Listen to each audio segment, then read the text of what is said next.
Welcome mga ka-jammings, ito ang yung Tattoo Jumps Park at welcome po sa aking part 2 na exploration or tour dito po sa Victoria Harbor. At ayan si Kuya Pai Pai, thank you for everything. At ayan, nakasakay na kami ng ferry boat papunta sa kabilang side nitong Victoria Harbor. At ang kadahilanan niyan ay meron kaming aabangan na isang event for tonight. At yan ang Symphony of Lights. At titingnan namin kung ano nga po pala ang mga kaganapan mamaya in...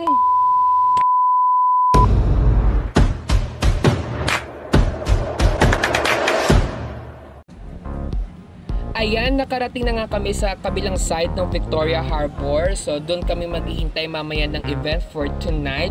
Pero bago yan, kakain muna kami ng dinner. At meron alam si atin na place na pwede kami kumain ng dinner. Medyo maaga, maaraw pa yan. Alas 6 na yan ng gabi. At ayan na, go signal na pwede na kaming bumaba. So, ay nagsibabaan na nga yung mga tourists tulad namin at yung mga locals as well. Sasa girl. Ito nga pala yung dinner ko for tonight. Hindi naman ako masyadong gutom. Yan, pinagpapatuloy namin ang paglalakad. Yan si Daddy sa likod. Thank you para sa pa-dinner. Ayan. So, doon kami sa kabila kanina. Ngayon. So, yung area na to, papunta to sa Avenue of the Stars. Ooh, party!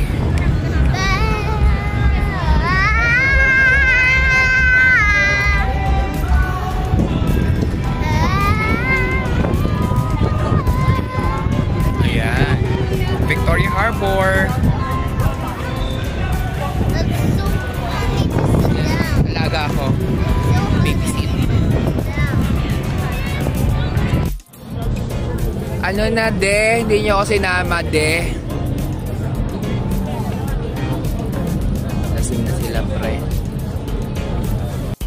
Ayan, so nakikita nyo ngayon ang Aqua Luna, isang traditional boat dito po sa Hong Kong or kilala na Chung Pot Sai. So, yan po ay pwede nyong sakyan at magbabayad po kayo ng 190 Hong Kong dollars at for the kids is 150 at para po sa event mamayang gabi magko-cost na po yan ng $240 at for the kids is $190. Spotting yung mga baby boys, ayan, so nagpipicture na rin kami habang maganda ang view sa likod sa Victoria Harbor at kasama natin ang birthday girl na si Candice. So nagpa-picture na rin ang kids with mommy. Ito, usong-uso tong post na to. For prosperity daw yan. Meron namang wifi in the area. So, medyo malakas lang siya dito sa baba. So, along with that, nakikita nyo, may mga nagbabusking din dito. Ayan, medyo paggabi na yan. So, kalimitan, mga kabataan, yung mga nagbabusking. So, habang kumakanta sila, naka-live din yan. At meron din naman yung may mga edad-edad. So, tingnan natin yung ibang mga nakita ko dito sa Victoria Harbor.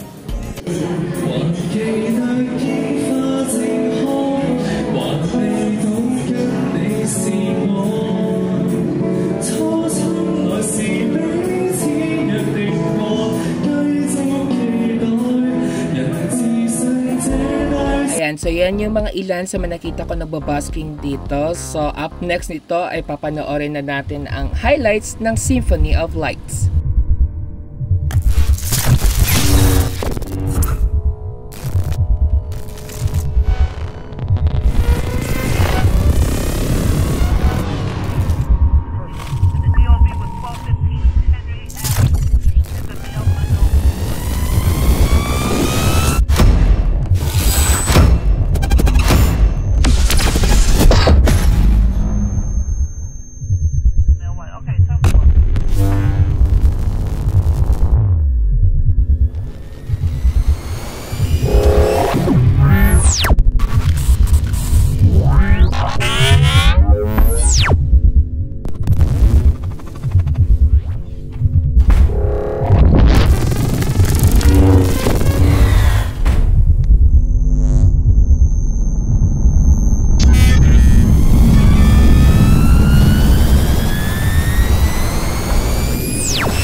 day 1 sa Hong Kong. So, pauwi na kami.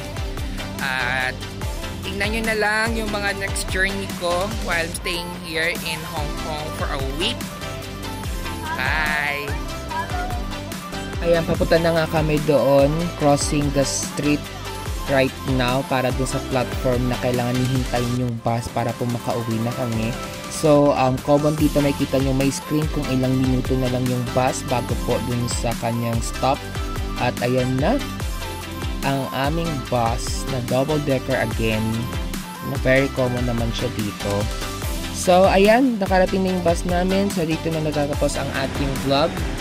At kita-kita po tayo next week para po sa another edition ng aking adventure dito po sa Hong Kong. At maraming salamat po. Wonderful day sa inyo. Goodbye!